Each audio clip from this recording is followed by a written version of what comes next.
আসসালামু আলাইকুম রহমতুল্লাহ। প্রিয় দেশবাসী, আমরা সবাই জানি যে আজকে সকাল থেকেই ডক্টর শফিকুর রহমান সাহেবের ওপেন হার্ট সার্জারি কার্যক্রম চলছিল।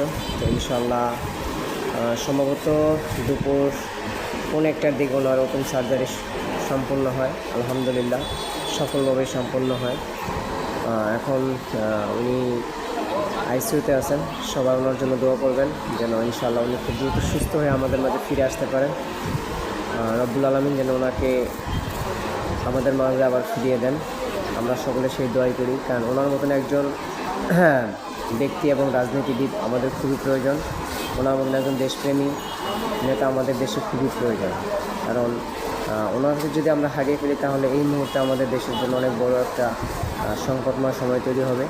আল্লাহ পাকের কাছে সকলে প্রার্থনা করেন, দোয়া করেন যেন আল্লাহ পাক অতি দ্রুত আমির জামাতকে আমাদের মাঝে ফিরিয়ে দেন। ফি আমানিল্লাহ। আসসালামু আলাইকুম রহমতুল্লাহি ওয়া বারাকাতুহু।